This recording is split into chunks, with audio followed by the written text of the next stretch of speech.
Bonjour, chers amis. Cette dernière matinée de notre congrès Adoratio, j'ai l'honneur de parler avec vous sur Marie et l'Eucharistie. Marie qui est la maman de l'Eucharistie. Vous avez vu sans doute que je porte ce truc-là autour de mon cou. Et mes frères prêtres et séminaristes de la communauté sont un peu étonnés de me voir comme ça parce qu'ils ne me voient jamais comme ça avec quelque chose autour de mon cou. Et donc, il y a eu quelqu'un de notre communauté qui m'a dit, mais mon père, Diderik, qu'est-ce qui se passe? Tu es devenu évêque? Non, je suis pas devenu évêque. Je ne vais pas le devenir non plus, hein. Je porte ce chapelet parce que j'aime Jésus. Voilà un très beau crucifix. Vous ne le voyez pas, mais vous me croyez, hein. Et les perles de Marie, j'aime Marie aussi. Et les deux sont liés. Un lien indissoluble. C'est la première raison pourquoi je porte ça. Deuxième raison, c'est que je l'ai acheté lundi dernier aux sœurs contemplatives de Saint-Jean. Elles étaient là avec leur stand pour vendre leurs produits artisanaux.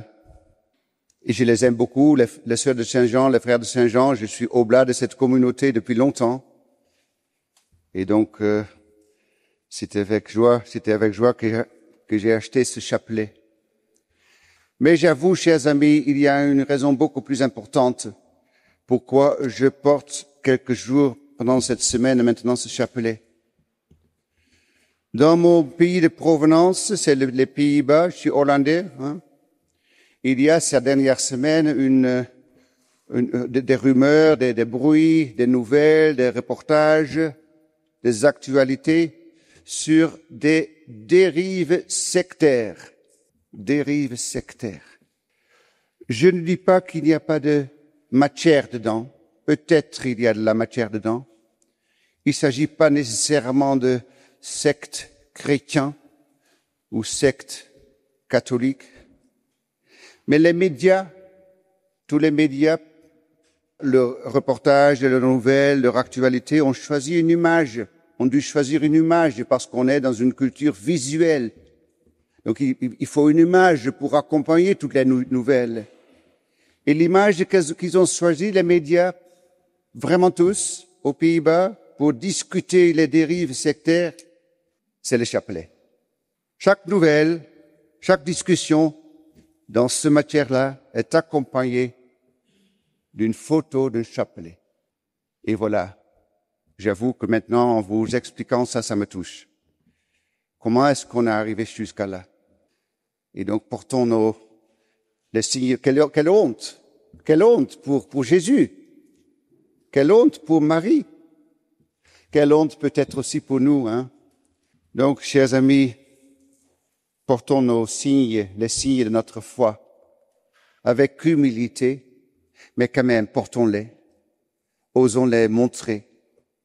Osons confronter notre société à ce que nous ne soyons pas du tout des sectes, mais à ce que nous soyons une église de 2 milliards chrétiens, 1,3 milliard catholiques. Nous ne sommes pas fous, nous sommes bien intelligents, et nous portons la croix de Jésus autour de notre cou parce que nous croyons que Jésus est le Fils de Dieu et qu'il nous a sauvés. Présence réelle, ce mot, vous le connaissez tellement bien. Présence réelle, ce petit mot théologique pour expliquer ce qu'on adore, hein? Jésus réellement présent dans la Sainte Eucharistie. Vraiment. Exposition du Saint-Sacrement, Dieu, Jésus, il est vraiment là. Ça, c'est l'importance. C'est aussi le côté magnifique de ce que nous vivons, de ce que nous proclamons, de ce que nous croyons. Dans la longue histoire, petite introduction, dans la longue histoire de la pensée chrétienne, nous voyons combien il a toujours été difficile pour les croyants, pour les théologiens, pour les penseurs, toujours difficile de maintenir un équilibre, un bon équilibre entre l'altérité de Dieu, tout autre, et sa proximité. Par exemple, d'un côté, nous avons le Saint-Père de l'Église, Grégoire de Nazianze, qui voit Dieu comme celui qui est au-delà de tout. Et de l'autre côté, nous avons par exemple Saint Augustin, pour qui Dieu est plus proche de moi que je ne le suis moi-même. Altérité, proximité. Entre altérité et proximité, nous le savons, chers amis, il y a un pont. Il y a un pont qui fait le lien entre les deux. Dieu le tout autre, Dieu le tout proche. Et ce pont s'appelle incarnation. Incarnation. Dieu prend chair, Dieu se fait homme. Le pont entre l'altérité de Dieu et sa proximité. L'Eucharistie que nous célébrons, que nous adorons, que nous recevons, l'Eucharistie est une continuation de l'incarnation. On en parle, on en reparle tout de suite. L'Eucharistie est une incarnation continue. L'Eucharistie est la proximité du tout autre. La proximité du tout autre. C'est ça l'Eucharistie. La proximité totale. Il entre dans notre cœur, dans notre corps. Le tout autre. La présence réelle, chers amis, est si importante, si réelle, si merveilleuse, parce qu'elle est présence de Dieu, le tout autre, qui est plus proche de moi que je ne le suis de moi-même. L'Eucharistie, logiquement, est donc pas une chose, c'est une personne. Jésus dit, je suis le pain qui descend du ciel. Je suis personne. Jean-Paul II, son testament spirituel, on va dire, sa dernière encyclique, Ecclesiade Eucharistia, 2003, l'Église vit de l'Eucharistie. Dernière encyclique, donc vraiment testament spirituel.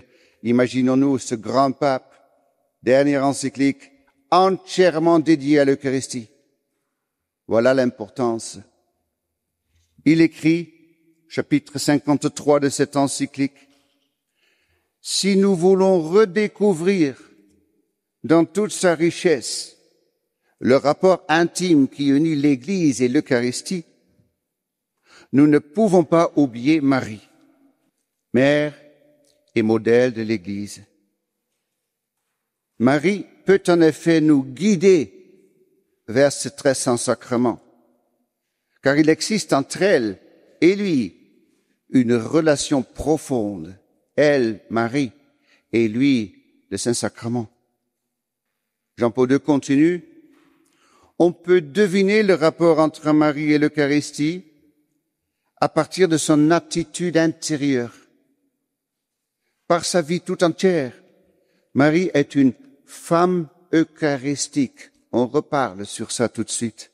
Une femme eucharistique. On va retenir ce petit mot. L'Église, nous, regardons Marie comme ce modèle, comme notre modèle. L'Église est appelée à l'imiter, aussi dans son rapport avec ce mystère très saint et très grand. Voilà les contours de notre enseignement de ce matin, chers amis. Le lien profond entre Marie et l'Eucharistie. Et Marie, Eucharistie et Église. Encore Jean-Paul II, mais maintenant en 1987, Redemptoris Mater, la mère du Rédempteur, une exhortation apostolique. Il écrit encore sur ce lien entre Marie et l'Eucharistie et l'Église. La maternité divine de Marie est particulièrement perçue et vécue par le peuple chrétien dans la célébration eucharistique. Je répète, nous vivons dans la célébration eucharistique la maternité divine de Marie. Cette célébration eucharistique qui est la célébration liturgique du mystère de la rédemption, où se rend présent pendant la messe le Christ en son vrai corps né de la Vierge Marie. Parenthèse, nous connaissons ce beau chant en latin, en français, qui explicite exactement ça. Je regarde la Sainte Hostie et je dis « Ave verum corpus ». Salut, qu'est-ce qu'on dit en français? Ave aussi, peut-être? Vrai corps. Vrai corps. Ave verum corpus. Natum de Maria Virgine, né de la Vierge Marie. C'est ce que nous chantons quand nous regardons l'hostie. Vous le connaissez tous, l'Ave verum, soit en latin, soit en français, soit tous les deux. Donc c'est ce que nous chantons. Ce que nous chantons, normalement, ne sont pas des bêtises. Et ce chant, particulièrement, a été écrit par Thomas d'Aquin. Donc, le grand théologien de la fête Dieu, le grand théologien de la présence réelle, le grand théologien, le plus grand théologien de l'Église. Ave verum corpus. Nous voyons le Christ, le vrai corps, natum de Maria Virgine, né de la Vierge Marie. Cette hostie est née de la Vierge Marie. Parce que nous croyons que c'est Jésus vraiment. À juste titre, Jean-Paul II maintenant, tout à l'heure c'était moi, maintenant c'est Jean-Paul II encore. À juste titre, la piété du peuple chrétien a toujours vu un lien profond entre la dévotion à la Sainte Vierge et le culte de l'Eucharistie. Marie, c'est la conclusion de Jean-Paul II, Marie conduit les fidèles à l'Eucharistie. C'est pour ça que nous disons toujours la mission de l'Eucharistie, quand il y a une question qui nous est posée souvent, est-ce que je peux prier le chapelet devant le Saint-Sacrement? Nous disons toujours, oui, oui, oui, oui, oui. Faites pas d'opposition, de compétition entre Marie et Jésus. Il n'y a pas d'opposition entre les deux. Marie ne fait que nous conduire vers l'Eucharistie. C'est son être. C'est son boulot.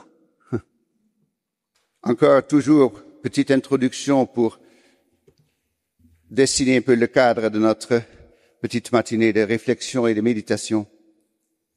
Paul VI maintenant, le Saint-Pape qui a conclu le grand concile Vatican II, il prend la parole au sujet de la constitution Lumen Gentium. Lumen Gentium, vous avez peut-être entendu parler de ce mot. Lumen Gentium, ça veut dire lumière des peuples. C'est la constitution de ce concile Vatican II qui parle de l'Église. C'est quoi l'Église? C'est qui l'Église? Et le dernier chapitre de cette constitution est dédié à la Vierge Marie. Là, nous voyons déjà le lien entre Marie et l'Église. Donc, au moment que cette constitution était publiée, début des années 60, Paul VI prend la parole, il dit « La connaissance de la véritable doctrine catholique sur la bienheureuse Vierge Marie constituera toujours une clé pour la compréhension exacte du mystère du Christ et de l'Église. » Je résume, si nous comprenons bien Marie, ce que dit l'Église catholique sur Marie, sa place dans l'ordre de la grâce, sa place dans la rédemption, sa place dans la messe, sa place dans l'Eucharistie, si nous comprenons bien Marie, nous avons la clé pour bien comprendre le Christ. Ça, c'est grand. Ça, c'est très grand. Et pour bien comprendre l'Église. Aujourd'hui, ce matin, c'est pas que intellectuel, c'est aussi un peu méditatif. Donc, après cette introduction un peu théologique, on va méditer un petit moment ensemble. Et nous fermons notre yeux et dans le silence de notre cœur, vraiment silencieusement, nous prions bien sûr, tous et chacun, un Je vous salue Marie. Nous pouvons rester les yeux fermés, mais il y a peut-être le risque que vous vous endormez. Donc, rouvrez vos yeux si vous voulez. Une petite méditation, chers amis. 4 aspects. Eucharistie, Marie. Tout d'abord, le don de Marie. L'Eucharistie est de loin l'un des plus grands dons de Marie. L'homme, nous tous, l'homme est entièrement dépendant de Dieu. Par son instinct naturel déjà, il cherche Dieu. Et lorsque l'homme ne le trouve pas, ce Dieu, il peut se fabriquer de temps en temps un Dieu de ses propres mains. Dieu nous a fait la grâce de satisfaire cette recherche. D'abord par l'incarnation, ensuite par l'Eucharistie. Il est descendu du ciel sur la terre pour devenir l'un de nous. Et c'est ainsi que nous pouvons voir Dieu, connaître Dieu, aimer Dieu de tout proche. Mais pour Dieu, ça ne suffisait pas. Il voulait plus. Et donc, il a choisi de s'humilier au point que nous puissions le toucher, le goûter, le manger, nous nourrir de lui. Et ça, pas seulement pour quelques jours ou pour un court moment unique, mais ça pour toujours, toujours. Par l'incarnation, il a pris un corps humain et a vécu parmi les hommes, même si ce n'est que pour une courte période, 33 ans en Palestine.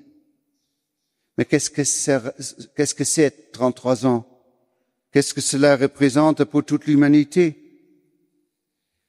Et voilà, dans sa toute-puissance, dans sa sagesse, dans son intelligence illimitée, il a trouvé le moyen d'être vraiment présent à chacun et chacune, à chaque moment de l'histoire. Hier, aujourd'hui, demain. D'être si intimement unis à nous par l'union la plus parfaite qui soit, c'est-à-dire par la voie de la nourriture. La nourriture. L'union la plus parfaite qui soit. C'est par la nourriture que ce que nous mangeons devient un avec nous.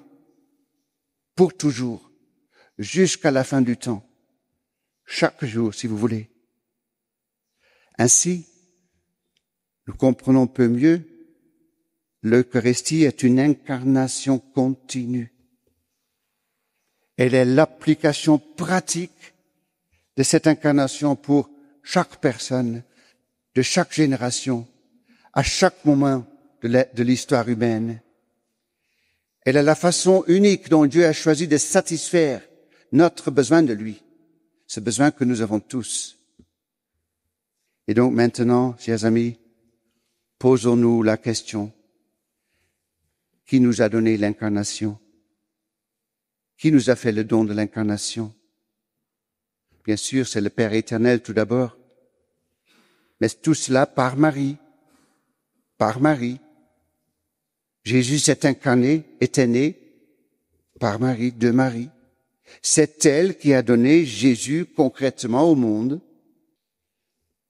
Saint Augustin, il dit sur ça, ce don de Marie. Il a pris la chair de Marie.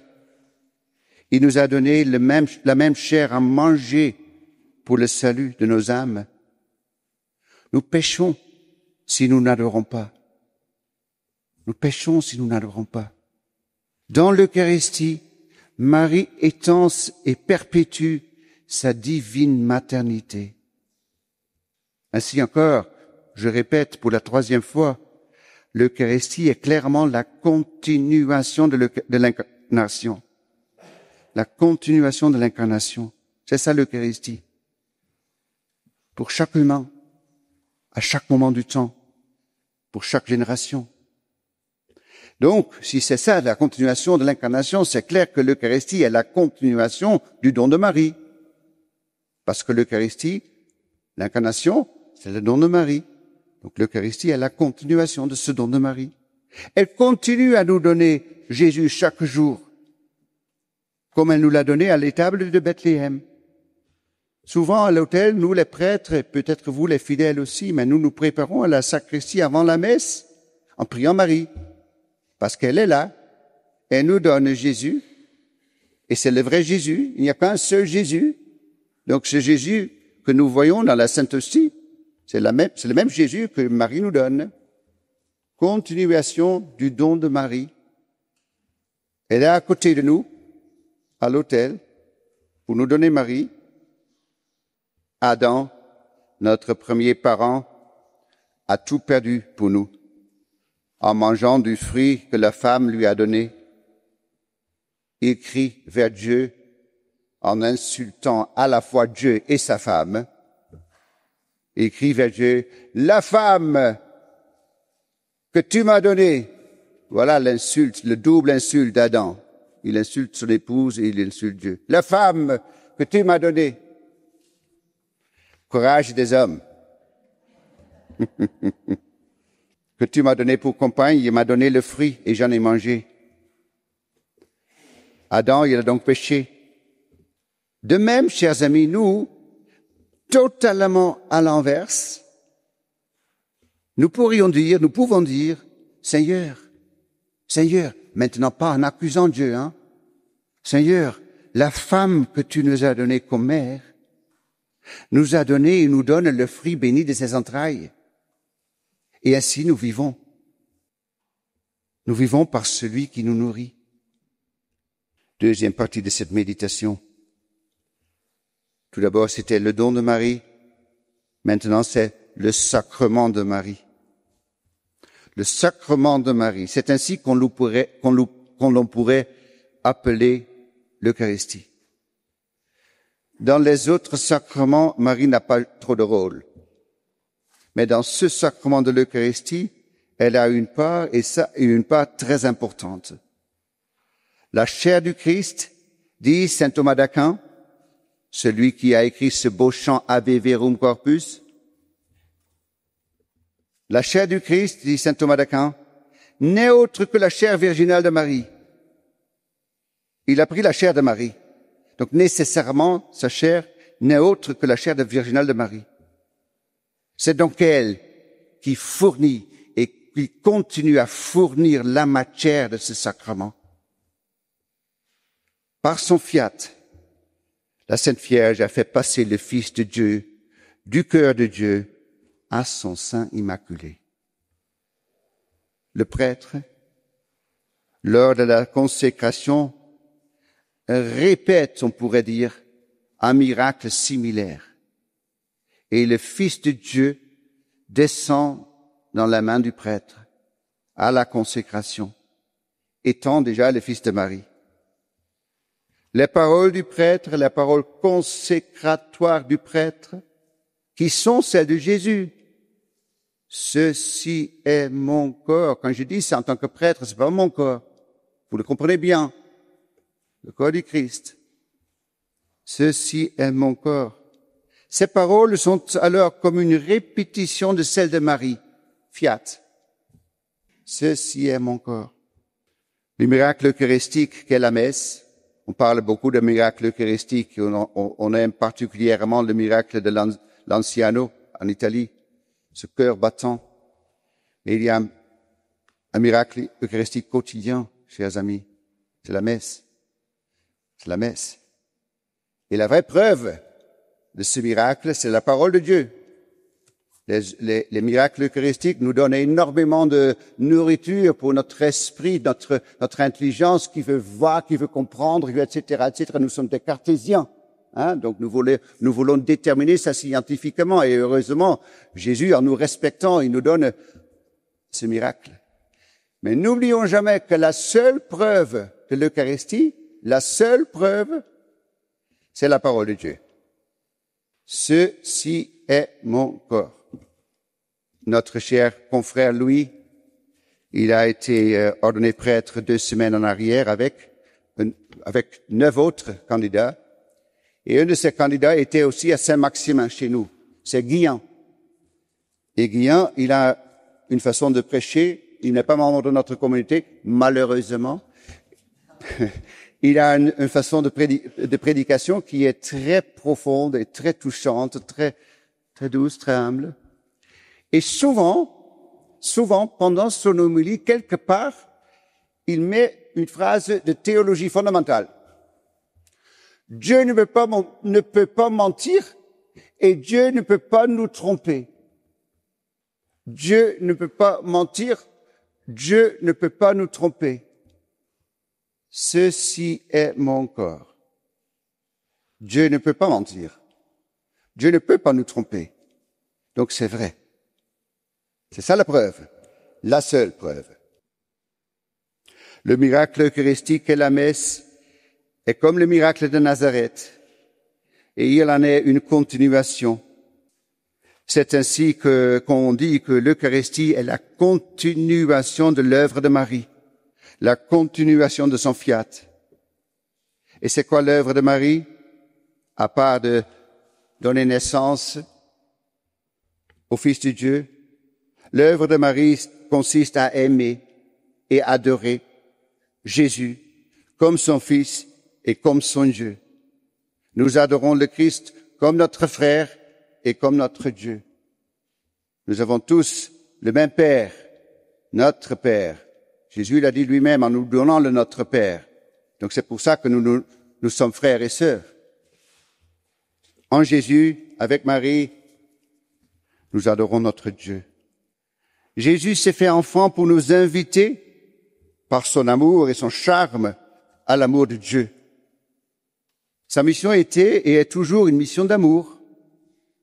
À Marguerite Marie, à Paray-le-Monial, 1675, Jésus dit cette phrase que nous connaissons presque tous, je pense par cœur, mais qu'il faut répéter chaque jour, je pense, parce que c'est tellement profond et tellement fondateur pour notre foi eucharistique. Jésus parle en se révélant à Marguerite Marie, en montrant son cœur d'amour, son océan de miséricorde. Il dit « J'ai soif ». Il répète son cri de soif sur la croix, juste avant de mourir. « J'ai soif ». Et d'une soif si ardente d'être aimé des hommes au Saint-Sacrement, que cette soif nous consume. Et oui, chers amis, reconnaissons ça, car en réalité, combien connaissent et aiment l'enfant de Dieu? Marie a été et est toujours le modèle de ces âmes amoureuses de Jésus, de nos âmes. Marie l'a aimé intensément. Maintenant, dans l'Eucharistie, Jésus devient pain et nourriture pour l'homme. Pourquoi? Pour chercher notre amour. Il nous aime, il nous supplie de l'aimer en retour, sachant que un vrai amour, c'est réciproque. Ça peut pas venir d'un côté. J'ai soif d'être aimé des hommes au Saint-Sacrement. Il s'est humilié en devenant homme. Il s'humilie encore plus en apparaissant comme pain. Et donc nous, en aimant Jésus dans l'Eucharistie, pensons que nous poursuivons l'œuvre d'amour que Marie avait commencé à Bethléem. Aujourd'hui, comme alors, la majorité des hommes ne le connaît pas, ne l'aime pas, ne le remercie pas pour ce qu'il fait pour l'humanité. Aujourd'hui, comme alors, il faut quelqu'un pour compenser cette ingratitude, cet énorme manque d'amour. À l'époque, c'était Marie, adorant son Dieu, son Fils. Aujourd'hui, c'est nous qui devons le faire, avec elle et à son imitation. La consolation de Marie. Imaginons-nous, chers frères et sœurs, quelle grande tristesse tout cela aurait produit dans le cœur de la Sainte Vierge. Pour elle, de voir ce précieux et charmant enfant, inconnu des uns, méprisé des autres, persécuté déjà au berceau, tout en sachant que son fils était le Fils de Dieu. Quelle tristesse pour Marie. Comment aurait-elle souffert de le voir caché de telle sorte que personne ne lui rende l'adoration qu'il méritait? Parce qu'il est évident, nous le savons, nous connaissons l'histoire, nous connaissons les évangiles, il est évident que Jésus n'a pas reçu les honneurs divins qu'il méritait, ni dans sa vie privée, surtout pas dans sa vie publique, et encore moins dans sa passion et sa mort. Et cela, certainement, pour la Sainte Vierge, a été un véritable tourment, nous sommes sûrs de ça. C'est donc, logiquement, en réfléchissant à tout ce que nous avons dit jusqu'à maintenant, c'est donc l'Eucharistie qui console la très Sainte Vierge. Parce qu'ici, dans l'Eucharistie, Jésus peut être honoré dans son corps. Il peut être honoré dans la même chair et le même sang qu'il a pris de Marie. Maintenant, la très Sainte Vierge sera satisfaite et consolée quand elle verra les âmes qui vont honorer Jésus, aimer Jésus, adorer Jésus, aimer cette Eucharistie sur nos autels qui est une personne, dans nos ostensoirs, dans nos tabernacles. Nous consolons Marie. Ne voulons-nous pas donner cette consolation à Marie et en même temps rendre l'honneur qui est dû à Jésus? Parce que rendons-nous bien compte que c'est ça que nous faisons lors de notre adoration eucharistique. Consoler Marie en honorant Jésus.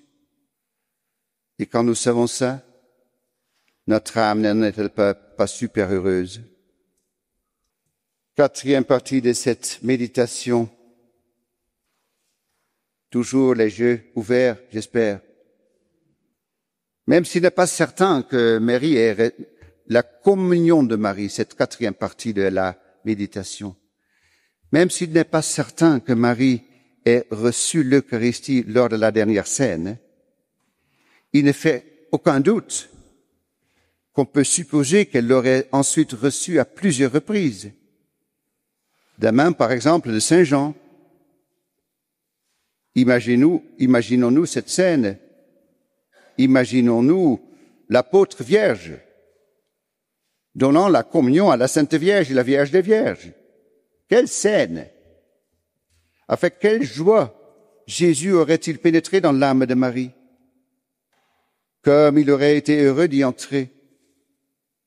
Si auparavant c'est lui qui a choisi son sein le plus pur pour s'incarner, pourquoi n'aurait-il pas ensuite choisi d'habiter dans son cœur par l'Eucharistie? Quant à la Sainte Vierge, comment se serait-elle préparée? C'est une question importante à se poser et intéressante aussi. Comment se serait-elle préparée à la communion? Comment aurait-elle prié après la communion? Si quelqu'un comme Saint-Louis, Louis IX, XIIIe siècle, votre grand saint français, si quelqu'un comme Saint-Louis passait toute une semaine à penser à communier, 3 jours en se préparant, 1 jour pour la vraie communion et 3 autres jours à rendre grâce, toute une semaine, que ferait Marie? Que ferait Marie? Utilisons notre imagination. Continuation de l'Eucharistie, de l'incarnation. Jésus vient encore en lui. Imitons sa faveur. Recevons l'Eucharistie avec Marie et comme Marie. Passons notre vie immergée dans la très sainte Eucharistie, avec Marie et comme Marie. Nous le comprenons bien, chers amis, une façon très louable et conseillée de se préparer à la Sainte Communion est d'invoquer la Vierge Immaculée, de compter sur elle pour nous permettre de recevoir Jésus comme il faut, de recevoir Jésus avec l'humilité de Marie, avec sa pureté, avec son amour, en priant plutôt pour qu'elle vienne elle-même recevoir Jésus en nous, parce qu'elle reçoit Jésus d'une façon la plus digne concevable. Cette pieuse pratique, invoquer Marie avant la communion, est très recommandée par beaucoup de saints. Par exemple, Louis Grillon de Montfort, Saint Pierre-Julien Aymar, notre patron, Saint Alphonse de Liguori, Saint Maximilien Kolbe. Pierre-Julien Aymar écrit « La meilleure préparation à la Sainte Communion est celle qu'on l'on fait avec Marie. » La petite Thérèse, notre chère petite Thérèse que nous aimons tant, je pense presque tous, Lisieux, donne une délicieuse et adorable illustration. Préparer la communion avec Marie.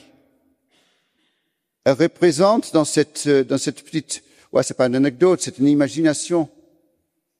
Elle représente son âme comme une petite fille, l'âme de Thérèse, une petite fille de 3 ou 4 ans, dont les cheveux et la robe sont totalement en désordre. Et cette petite fille, l'âme de Thérèse, par la suite, elle a honte de se présenter à la balustrade de l'autel pour recevoir Jésus. Cependant, cette petite fille, 4 ans, l'âme de Thérèse, elle fait appel à la Madone, Marie, et aussitôt, écrit Thérèse, aussitôt, la Vierge Marie s'est occupée de moi. Elle a remplacé rapidement ma robe sale. Rapidement, elle a attaché mes cheveux avec un joli ruban et elle a ajouté une petite fleur. Et cela a suffi à me rendre attrayante et à me permettre de prendre place, sans gêne, au banquet des anges. Ses frères et sœurs, Thérèse Lisieux, peut-être un petit peu mielleux, mais quand même une très belle anecdote pour illustrer cette importance d'invoquer Marie en se préparant à la communion. Je dis souvent aux gens qui me demandent comment se préparer, vous êtes dans la queue. Vous êtes dans la queue pour recevoir, pour vous approcher du prêtre qui va vous donner l'Eucharistie. Priez Marie. Ne faites que prier Marie. Je vous salue Marie, tout simple. Elle va faire de sorte que cette communion soit accueillie par votre âme de la façon amoureuse et digne qu'il faut. Sainte Gemma s'est exclamée en extase qu'il est beau de communier avec la mère du paradis. Nous terminons cette méditation et nous entrons dans une partie un tout petit peu plus théologique, même si c'est vraiment, n'ayez pas peur, très compréhensible. Église, Esprit Saint, messe. Église, Esprit Saint, messe.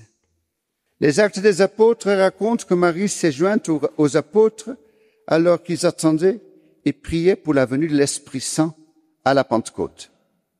Acte 1er chapitre, verset numéro 14. Marie était là.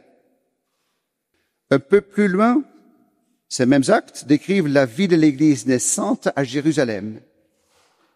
Et là, il est dit que les membres de la première communauté chrétienne se consacraient à l'enseignement des apôtres, à la vie commune et à la fraction du pain et aux prières. 2e chapitre, verset 42. L'Église naissante, enseignement des apôtres, vie commune, fraction du pain et prière. C'est ça l'Église. Beaucoup déduisent de ce passage que Marie elle-même a pris part aux premières célébrations de l'Eucharistie, écoutant les enseignements des apôtres, provenant bien sûr de son Fils, et reconnaissant son Fils dans la fraction du pain. Dans un sens encore plus profond, la vie entière de Marie était eucharistique. Vous vous souvenez que j'ai dit, Jean-Paul II dit, Marie est une femme eucharistique. On creuse ça un petit peu maintenant. Comme nous le savons, Marie a conçu le Christ par la puissance de l'Esprit Saint. Gabriel va dire, l'Esprit Saint viendra sur toi. Donc, elle a conçu par la puissance de l'Esprit. Je souligne. On retient les mots. Par la puissance de l'Esprit. Grâce au consentement de Marie, son fiat, le Christ, le Fils incarné, est entré dans l'histoire de l'humanité pour nous racheter, pour nous sauver. De même, à chaque messe, notre mère l'Église enfante à nouveau le Christ dans la puissance de l'Esprit Saint. Le fameux épiclèse, comme nous le disons, la prière eucharistique qui appelle, qui invite l'Esprit Saint pour opérer la consécration. En répandant sur ces offrandes ton esprit, c'est ça la prière que nous reconnaissons tous, la prière eucharistique numéro 2. Nous prions Dieu qui répande sur ces offrandes son esprit. Donc exactement comme la conception de Jésus dans le sein de Marie, par la puissance de l'Esprit Saint, à la messe, la mère de l'Église, la mère qui est l'Église, dans la puissance de l'Esprit Saint, nous enfante à nouveau le Christ. Non seulement Marie a conçu le Christ dans la puissance de l'Esprit, mais elle a suivi, écoutant ses paroles et les mettant en pratique. Sa maternité et sa vie de disciple l'ont conduite jusqu'à la croix, où elle a profondément participé au sacrifice rédempteur de son Fils.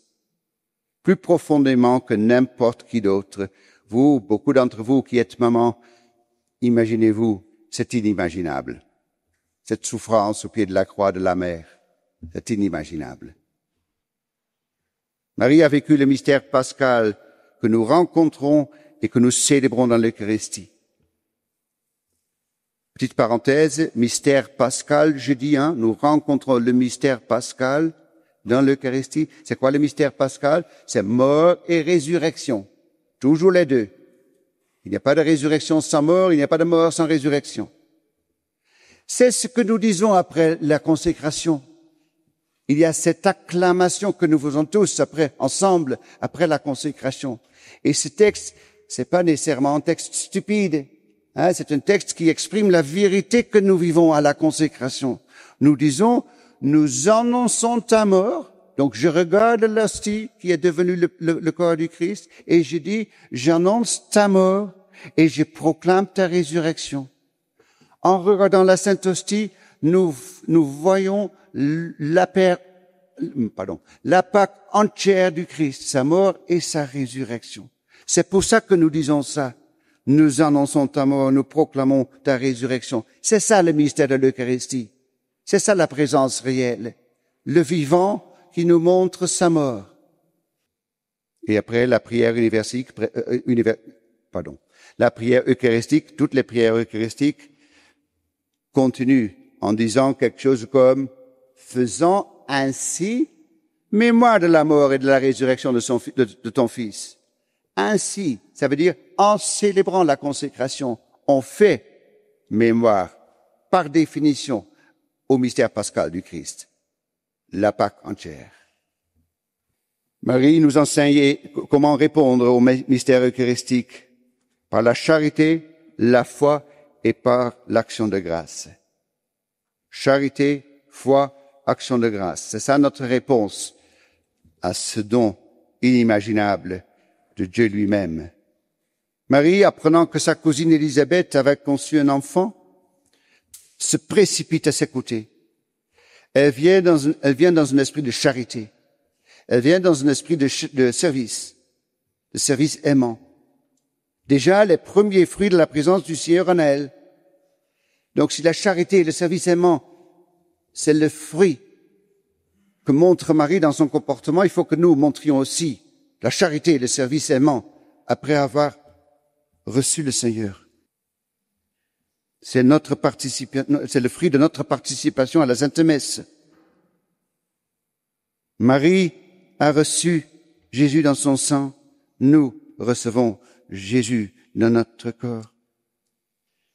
Élisabeth, la cousine, rencontre la foi pure et profonde de Marie. Elle dit, « Heureuse es-tu, toi qui as cru à l'accomplissement de ce qui t'a été annoncé par le Seigneur. » Nous aussi, comme Marie, nous devons avoir la foi pour participer avec fruit à l'Eucharistie, le mystère de la foi. Nous devons croire à la vérité et à la réalité de la présence réelle du Seigneur. Si je n'y crois pas la peine de venir communier, même une insulte de le faire. Il faut croire. Nous devons croire avec la foi de Marie à notre mystérieuse participation à ce mystère de la mort et de la résurrection.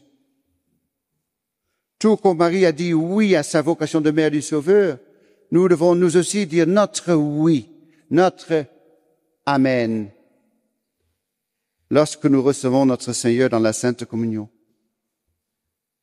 Et Marie, en réponse de la conception, le Seigneur qui s'est fait chair en elle, nous donne également un exemple d'esprit de louange et d'action de grâce. Ça doit aussi être notre réponse à la réception de l'Eucharistie. En rencontrant Élisabeth, Marie prononce sa belle prière de louange et d'action de grâce, le Magnificat. Et ces paroles résonnent à travers les âges. Le Seigneur a fait pour moi de grandes choses. C'est ce que nous disons. Nous devrions dire, après avoir reçu la Sainte Eucharistie, le Seigneur a fait pour moi de grandes choses. Il s'est donné à moi. Et son nom est saint. Lorsque nous rencontrons le Seigneur ressuscité dans l'Eucharistie, nos esprits devraient s'unir pour magnifier le Seigneur, lui rendre grâce, le louer. En effet, les prières de la messe sont saturées d'un esprit de louange et d'action de grâce. Et Marie nous enseigne comment faire nôtre ces prières. Et n'oublions pas, le mot Eucharistie en soi signifie déjà action de grâce. Ça va encore, chers amis? Vous tenez le coup? Il y a encore un petit chapitre. Mais je vous assure, je terminerai à l'heure. Pour que vous ayez une petite pause, pour vous préparer à l'Eucharistie, hein, c'est ça qui compte. Donc, à 45, j'arrêterai. Mère de Dieu, Mère de l'Église. Le rôle premier et fondamental de Marie dans le domaine de la maternité est celui de Mère de Dieu. Mère de Dieu. En grec, Theotokos. Theotokos. Je ne vais pas vous donner un cours de grec, ne vous inquiétez pas. Mais il y a quand même quelque chose d'intéressant dans ce mot. Theotokos. Théo, vous comprenez. Théo, c'est Dieu. Donc ça, c'est clair. Maintenant, tokos. On traduit en disant mère de Dieu. Et oui, c'est vrai. Mais beaucoup plus profondément, ce mot tokos provient d'un verbe en grec qui veut dire accoucher, donner naissance. Donc, Theotokos, ce titre que le Concile a donné à Marie, ça veut dire celle qui est mère de Dieu, oui, qui a enfanté Dieu, qui a accouché, qui a donné naissance à Dieu. C'est très concret, c'est très, disons, physique, ce titre. C'est pas que spirituel. Theotokos, elle a donné naissance. Cette doctrine proclame que la doctrine du Theotokos, de la Theotokos, proclame que la Vierge Marie est la véritable mère de Jésus-Christ, qui est Dieu le Fils fait homme. On le voit dans l'évangile de Luc. L'ange va dire, tu enfanteras un fils, l'enfant sera appelé fils de Dieu. La validité de ce titre peut alors être logiquement vue dans le simple syllogisme. C'est ça pour, moi je suis hollandais, donc souvent j'ai fait ce petit syllogisme, ce petit raisonnement, cette petite argumentation pour taquiner un peu nos amis protestants, qui, bien sûr, aux Pays-Bas, ce sont les calvinistes, ils sont assez durs vis-à-vis de Marie. Et donc j'ai fait ce petit syllogisme qui est un peu ridicule, mais qui est incontournable. Faites-la avec moi. Première position. Marie est la mère de Jésus. Nous disons tous? Amen. Oui, mais nous disons tous oui. C'est vrai, non? Les protestants disent aussi oui. Donc, Marie est la mère de Jésus. Oui. Jésus est Dieu. Oui. Les protestants disent aussi oui. Donc, Marie est la mère de Dieu. Oui. Non.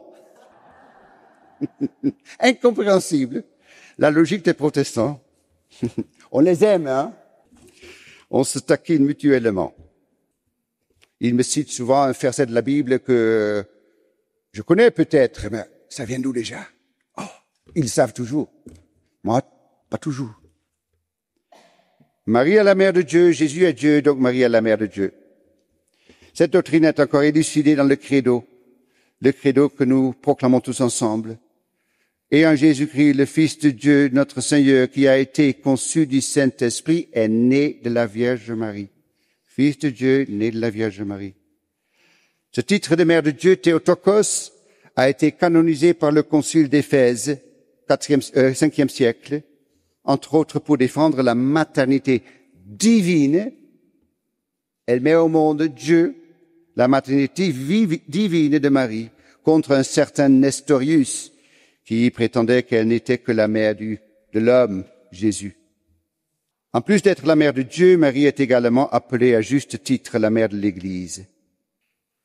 Lors de la messe de la clôture de la 3e session du Concile Vatican II, donc encore années 60, début des années 60, le pape Paul VI, le saint pape Paul VI déclare: pour la gloire de la Sainte Vierge et notre propre consolation, nous proclamons la très Sainte Vierge Marie, mère de l'Église.